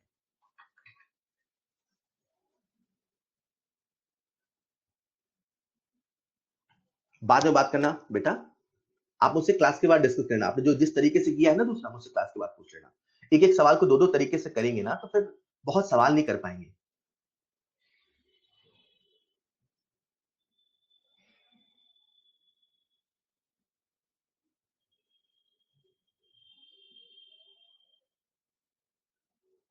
अर्जुन किसने कहा कि आयोनिक डेंजरस है, किसने कहा, कैसी बातें कर रहा हो। प्रैक्टिस नहीं करते आप लोग, इसलिए बस मैं आपसे एक आदत चाहता हूं इस चैप्टर में आपकी पड़ जाए, वो है डेली हैंड आउट की। बस आपको जो मैं होमवर्क दे रहा हूँ वो करना। मैं होमवर्क बहुत सिंक्रोनाइज, बहुत प्रॉपर वे में देता हूँ। आप बस उसे करो आंख बंद करके, बाकी सब मुझ पे छोड़ दो। आंख बंद करके होमवर्क करो बस। होमवर्क कंप्लीट होना चाहिए 100%, आपका यही टारगेट हो, और कुछ नहीं सोचना है आपको, ठीक है। हर्षित बेटा फिर से करना उसे। थैंक यू अर्जुन बेटा। ऑलराइट, ये जो सवाल है मुझे उम्मीद है बच्चों ने कर लिया होगा। एक बच्चे ने आंसर दिया है। अभी एक बच्चा इतना जल्दी आंसर का डाउट हो जाता है, इतना जल्दी एक बच्चे ने आंसर दे दिया। चलिए सबसे पहले आपको मैं एक हिंट देता हूं। pH of 10 liter aqueous solution of NH4OH is 9.7। ठीक, मतलब अपने पास एक सॉल्यूशन है। ये जो सॉल्यूशन है ये NH4OH का सॉल्यूशन है। अच्छा, बेस का है तो यार NH4OH का सॉल्यूशन है, और हमें इस सॉल्यूशन का pH का वैल्यू दिया है 9.7। बच्चे ने सोचा यार सॉल्यूशन का pH 9.7 है, तो अगर pH 9.7 है तो pOH भी तो निकाल सकते हैं। मैंने पूछा क्यों pH के बारे में सोच रहे हो, पहले सवाल को पूरा पढ़ो। से हाँ ठीक है, पढ़ते हैं। 10 लीटर का एक्वस सॉल्यूशन है। मैं दोबारा रिपीट नहीं करूंगा, जिन बच्चों से नहीं बना वो ध्यान से स्क्रीन पे देखेंगे यार, प्लीज ध्यान से देखना बेटा। आप लोग, होता क्या है ना, मैं कोई सवाल देता हूं ना तो कुछ बच्चे कर लेते हैं, 2-3 बच्चे ऐसे होते हैं वो अभी भी सॉल्व, उन्हें लगता है मुझसे बन जाएगा। आई नो आपसे बन जाएगा, लेकिन मैं दोबारा नहीं बोलूंगा, समझो बेटा। तो जब मैं कह रहा हूं आप सुनो ध्यान से। अगर आप भी वही सोच रहे हो जो मैं कह रहा हूं तो अच्छी बात है, कुछ डिफरेंट सोच रहे हो तो अपने आप को रेक्टिफाई करो, ठीक है। तो मैं समझा रहा हूं, आपका ध्यान चाहिए। एक 10 लीटर एक्वस सॉल्यूशन है NH4OH का, उसका pH दे रखा है 9.7 दे रखा है। Then find amount of NH4 plus in milligram in the solution. हमसे NH4 प्लस का अमाउंट पूछा है मिलीग्राम में, ये सवाल है। अब हमारे दिमाग में क्या आना चाहिए, सबसे पहले पहचान करो ये वीक है स्ट्रांग है।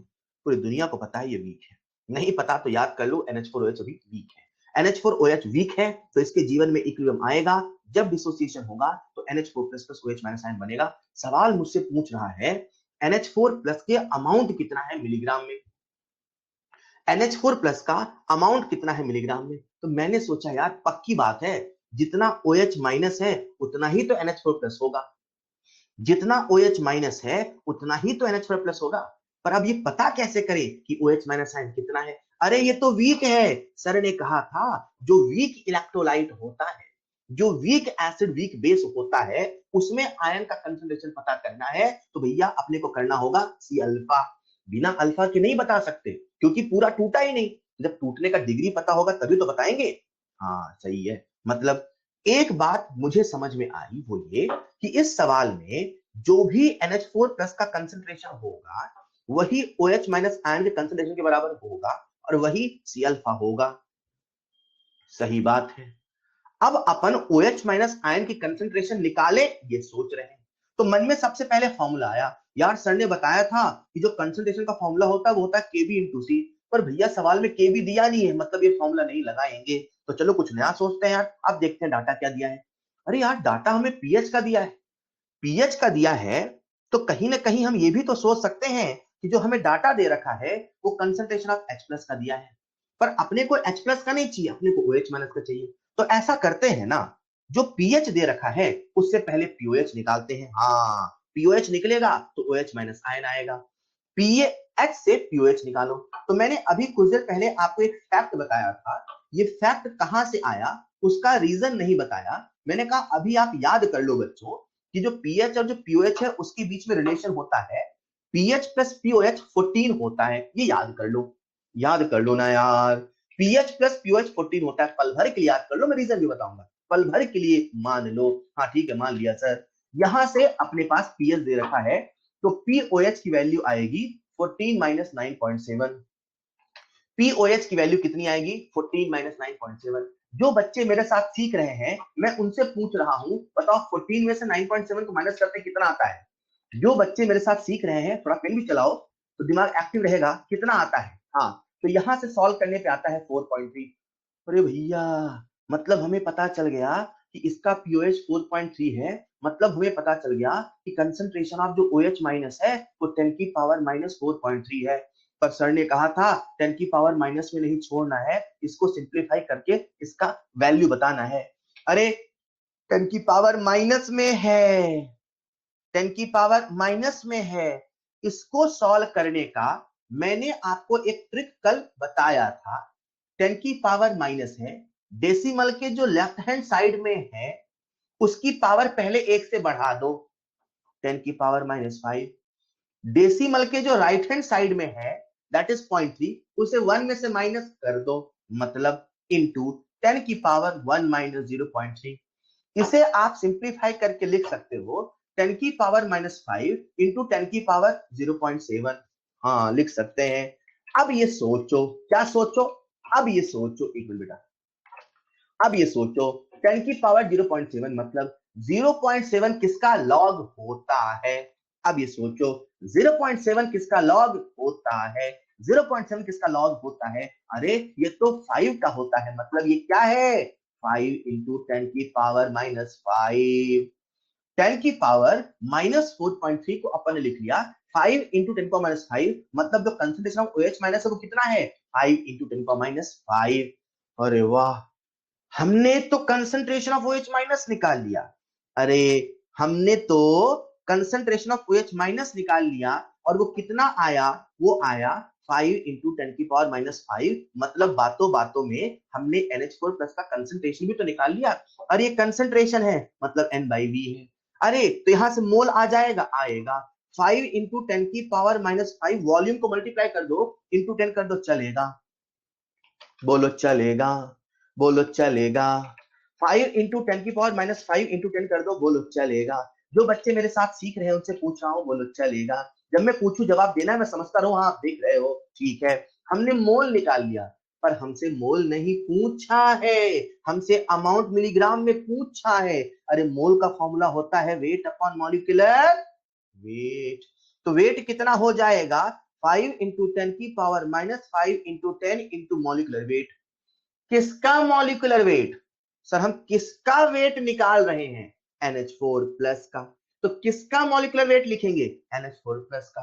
कितना होता है सर, नाइट्रोजन का 14 है, हाइड्रोजन का 1 है, 4 है, तो सर 14 + 4 18 ही तो होगा। बेटा इलेक्ट्रॉन नहीं पूछा है, मॉलिक्यूलर वेट पूछा है। आधे बच्चे इलेक्ट्रॉन गिनते हैं, इलेक्ट्रॉन नहीं पूछा है, क्या पूछा है, मॉलिक्यूलर वेट। ठीक है, तो इंटू 18 कर दो, चलेगा। तो यहां से जो वेट आएगा, अगर आपको याद हो तो मैं जो मोल का फॉर्मूला आपको याद करने कहता हूं, क्या कहता हूं, number of mole equal to weight in grams upon molecular weight. तो वेट कितना आएगा 18 पंचे 90, 10 की पावर -5 10 की पावर 1 इंटू 10 की पावर -4, बोले तो 9 इंटू 10 की पावर -3 ग्राम। जो 10 की पावर -3 होता है ये क्या होता है, मिलीग्राम, बोले तो 9 milligram is the correct answer. जो बच्चा मेरे साथ ध्यान से देख रहा होगा, मैं गारंटी देता हूं समझ में ना हो नहीं सकता, हो ही नहीं सकता। हाँ देखना पड़ता है, साथ में सुनना पड़ता है। अब आप कहीं इधर उधर देखो तो कैसे काम चलेगा। क्या बात है, बहुत बढ़िया, बहुत बढ़िया। आसान है क्या, आसान है क्या, बहुत बढ़िया। अगर आपको समझ में आया, एक बार ध्यान से सारा प्रोसेस रिपीट कर लो। हमें दिया क्या, हमने सोचा क्या, अरे हमें NH4OH का पीएच दिया था, उससे हमने पीओएच निकाल दिया। पीओएच इसलिए निकाला ताकि OH माइनस का कंसंट्रेशन आ जाए, OH माइनस का कंसंट्रेशन आ गया तो उससे हमने फिर NH4 प्लस के बराबर कर दिया, मोल आया, मोल से वेट आया, कहां कुछ है। क्या बात है, आप सब सीख गए, तो आप सबके सामने स्क्रीन पे है नेक्स्ट कंसेप्ट। बच्चों आपका ध्यान चाहिए, लौट रहे फिर से, सुनो सुनो सुनो, सवाल थ्योरी, सवाल थ्योरी, ऐसा ही इस चैप्टर को सीखना है। मैं कुछ देर पहले आपसे कह रहा था बेटा, हम लोग पढ़ रहे हैं आयनिक इक्विलिब्रियम। हाँ ठीक है, अब आयनिक इक्विलिब्रियम में यार अभी मैं वो नहीं पूछ रहा हूँ किस बच्चे ने पहले किया। एक बच्चा मुझसे कह रहा सर वो बताओ पहले किसने किया। अभी मैं सिखा रहा हूँ ना, जब आप सब सीख जाओगे, जब मैं सवाल आपको प्रैक्टिस दूंगा तब पूछूंगा पहले किसने किया। अभी बहुत सारे बच्चे सीख रहे हैं बच्चे, अभी मैं नहीं बताऊंगा किसने पहले आंसर दिया। जब सब लोग सीख जाओगे, जब मैं एक साथ कई सारे सवाल दूंगा तब पूछूंगा, ठीक है। अभी आपका ध्यान चाहिए फिर से, back back back to pavilion. देखो बेटा, हम लोग पढ़ रहे हैं आयनिक इक्विलिब्रियम। आयनिक इक्विलिब्रियम में आयंस आएगा, कहां से आएगा, इलेक्ट्रोलाइट से आएगा। इलेक्ट्रोलाइट स्ट्रांग होगा, वीक होगा। जो वीक होता है उसका जो अल्फा होता है वो कई फैक्टर्स पे डिपेंड करता है। वो नेचर ऑफ इलेक्ट्रोलाइट पे डिपेंड करता है, टेम्परेचर पे डिपेंड करता है, सॉल्वेंट पे डिपेंड करता है। वो अल्फा डाइल्यूशन पे डिपेंड करता है, और इन सब में जो सबसे इंपॉर्टेंट है वो डिपेंड करता है आपने कौन सा आयन मिलाया। मतलब कभी कभी कॉमन आयन के आने से और ऑड आयन के आने से भी अल्फा वीक इलेक्ट्रोलाइट का बदल जाता है। सर ये कॉमन आयन ऑड आयन क्या कहलाता है, बताता हूं। ये कॉमन आयन ऑड आयन क्या कहलाता है बताता हूं। तो आप सबका मुझे ध्यान चाहिए, बहुत ध्यान से सुनना, बहुत ध्यान से सुनना। मान लीजिए हमारे सामने एक कंटेनर है, इसमें पहले से एक वीक इलेक्ट्रोलाइट था। हमारे सामने एक कंटेनर है, इसमें वीक इलेक्ट्रोलाइट था। बच्चों सबका 100% ध्यान चाहिए।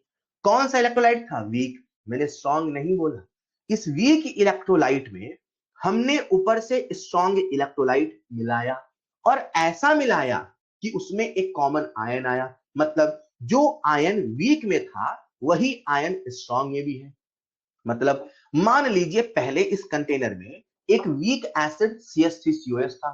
ये एसिड वीक है तो डिसोसिएशन होगा, डिसोसिएशन के बाद उसमें इक्विलिब्रियम आएगा। बेटा जो वीक होता है उसमें इक्विलिब्रियम आता है। आपने इसमें ऊपर से एक स्ट्रॉन्ग इलेक्ट्रोलाइट CH3CONA सॉल्ट मिला दिया। जैसे ही सॉल्ट मिलाया, देखो सिंगल एरो है, मतलब इसमें इक्विलिब्रियम नहीं आया, पूरा टूट गया। वीक में हमेशा इक्विलिब्रियम को दर्शाया जाता है, लेकिन स्ट्रॉन्ग में नहीं, क्योंकि पूरा टूटता है। जैसे ही टूटा उसमें एक एसिटेट आयन आया और Na+ आयन आया। समझो कंटेनर में पहले से एसिटेट आयन था और एसिटेट आयन आया। अरे ये तो वो वाला सिचुएशन हुआ। कौन सा? जब A B के साथ इक्विलिब्रियम पर है, हमने ऊपर से बाहर से B की कंसंट्रेशन को इंक्रीज कर दिया।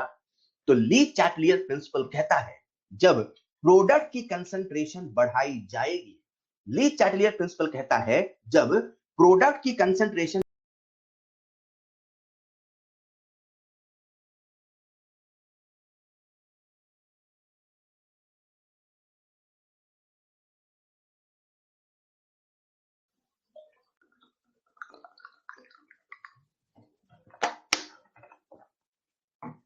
अभी ठीक है? तो मैं कह रहा था कि जैसे ही वीक इलेक्ट्रोलाइट में हमने स्ट्रॉन्ग इलेक्ट्रोलाइट मिलाया, तो स्ट्रॉन्ग इलेक्ट्रोलाइट से जो कॉमन आयन आया, कॉमन आयन आने की वजह से ये जो ऊपर वाली रिएक्शन है, जो फर्स्ट रिएक्शन है, वो बैकवर्ड शिफ्ट हो गई। बैकवर्ड शिफ्ट होने का मतलब है कि जो एसिटिक एसिड है उसका आयोनाइजेशन और कम हो गया। मतलब जो डिग्री ऑफ आयोनाइजेशन है वो घट गया। हेलो, किसका अल्फा घट गया? वीक इलेक्ट्रोलाइट का। अल्फा का 1, स्ट्रॉन्ग का अल्फा 1 था, 1 है, 1 रहेगा। स्ट्रॉन्ग का अल्फा 1 था, 1 है, 1 रहेगा। हेलो, किसका अल्फा घटा? वीक इलेक्ट्रोलाइट का। कब घटा? जब हमने स्ट्रॉन्ग मिलाया। क्यों घटा? क्योंकि कॉमन आयन आया। कॉमन आयन आने से क्या हुआ? ऐसा हुआ जैसे क्लोराइड का कंसंट्रेशन बढ़ गया। तो क्लोराइड का कंसंट्रेशन बढ़ने से क्या हुआ? रिएक्शन बैकवर्ड शिफ्ट हो गया। बैकवर्ड शिफ्ट होने से क्या हुआ? अल्फा घट गया। अल्फा किसका घट गया? एसिटिक एसिड का। हेलो, इन्हीं चीजों को मैं आपको कुछ ऑब्जेक्टिव क्वेश्चन से समझाता हूं। आप सबको आंसर देना है। आप सबके सामने पहला सवाल है, डिग्री ऑफ डिसोसिएशन। यहां डिसोसिएशन बोले आयनाइजेशन बोले बात बराबर है, ठीक। Degree of ionization of weak electrolyte on adding strong electrolyte. Weak electrolyte में हमने स्ट्रॉन्ग इलेक्ट्रोलाइट मिलाया, तो बताओ अल्फा क्या होगा? अल्फा घटेगा बढ़ेगा? सर वीक में स्ट्रॉन्ग मिला रहे हैं ना, और कॉमन आयन है, देखो लिखा है कॉमन आयन है, सर कॉमन आयन नहीं है, कॉमन आयन है, तो अल्फा क्या होगा? घटेगा। क्या बात है, आप सभी ने मुझे सही आंसर दिया, अल्फा विल डिक्रीजेस। ठीक है, आप सभी ने मुझे सही आंसर दिया, अल्फा विल डिक्रीजेस। अगला सवाल आपके सामने है, स्ट्रॉन्ग इलेक्ट्रोलाइट में हमने वीक मिलाया, स्ट्रॉन्ग इलेक्ट्रोलाइट में हमने वीक मिलाया, तो बताओ अल्फा क्या होगा? अल्फा घटेगा कि बढ़ेगा? सर वीक में स्ट्रॉन्ग मिलाने से, वीक में स्ट्रॉन्ग मिलाने से वीक का अल्फा घटता है, स्ट्रॉन्ग में वीक मिलाने से अल्फा में कोई चेंज नहीं आता। लिसन केयरफुली, ये जो कॉमन आयन इफेक्ट है वो वीक में चेंज आता है, और वीक इलेक्ट्रोलाइट का चेंज आता है जब उसमें स्ट्रॉन्ग मिलाते हैं। अगर आप समझ गए तो आपके सामने नेक्स्ट है, जब स्ट्रॉन्ग इलेक्ट्रोलाइट में स्ट्रॉन्ग मिलाए तो क्या होगा? सर स्ट्रॉन्ग इलेक्ट्रोलाइट का अल्फा 1 था, 1 ही रहेगा। अगर स्ट्रॉन्ग में स्ट्रॉन्ग मिलाओगे तो alpha will not change. Just clear? अगर समझ गए तो अगला सवाल आपके सामने है, वीक में वीक मिलाया, वीक में वीक मिलाया, सर वीक में स्ट्रॉन्ग मिलाने से वीक वाले का अल्फा चेंज होता है, वीक में वीक मिलाने से अल्फा में कोई चेंज नहीं आएगा, no change, no change. Clear? अगर आप समझ गए तो आपसे मैं कंसेप्चुअल सवाल पूछ रहा हूं, इमेजिन करिए ये जो हमारे सामने पहली रिएक्शन थी, ठीक है, उसमें से एक आयन कॉमन था और एक आयन कॉमन नहीं था। मेरा सवाल है कि जब कॉमन आयन इफेक्ट लगता है तो उसमें किस आयन की कंसंट्रेशन घट जाती है, किस आयन की कंसंट्रेशन घटती है? जो कॉमन आयन है उसकी कंसंट्रेशन घट रही कि जो कॉमन नहीं है उसकी कंसंट्रेशन घट रही? मतलब मैं आपसे यह पूछना चाहता हूं कि जब कॉमन आयन इफेक्ट आता है तो किसकी कंसंट्रेशन घट रही? रिएक्शन बैकवर्ड शिफ्ट हुई तो किसकी कंसंट्रेशन घटी? H प्लस की घटी कि एसिटेट आयन की घटी? विच कंसंट्रेशन डिक्रीजेस? बिल्कुल सही। अरे यार एसिटेट आयन तो ऊपर से आया ना, तो ये दोनों कॉमन आयन हुए तो इसकी कंसंट्रेशन तो ज्यादा हुई। जब रिएक्शन बैकवर्ड शिफ्ट हुआ तो किसकी कंसंट्रेशन घटी? H प्लस की, मतलब जो कॉमन आयन नहीं है, जो कॉमन आयन नहीं है। तो इसका जो आंसर होगा कि किसकी कंसंट्रेशन घटी, and the answer will be which is not common, जो कॉमन नहीं है, विच इज नॉट कॉमन, जो कॉमन नहीं है उसकी कंसंट्रेशन घटती है, जो कॉमन है उसकी कंसंट्रेशन नहीं घटती। राइट? आप सबको याद रखना है कि जो स्ट्रॉन्ग इलेक्ट्रोलाइट का मिक्सचर है उसमें कॉमन आयन इफेक्ट नहीं लगता है। उसी चीज को मैंने कई एंगल से समझाया। So that's all for today. बच्चों भी टाइम हो चुका है, मैं इसे यहीं पे क्लोज करूंगा। जिनके पास लिंक है वो बच्चे जा सकते हैं। आपको जितना होमवर्क दिया वो सारा होमवर्क कंप्लीट करेंगे, करने की कोशिश करेंगे। So that's all for today, thank you so much. हाँ बच्चे अभी आप मुझसे कॉल करके पूछ लेना, ठीक है? That's all for today, thank you so much. जी हाँ, आज इतना ही। मैं अभी इस क्लास का हैंडआउट आपसे शेयर कर रहा हूं, 1 मिनट। जिनके पास लिंक है वो जा सकते हैं।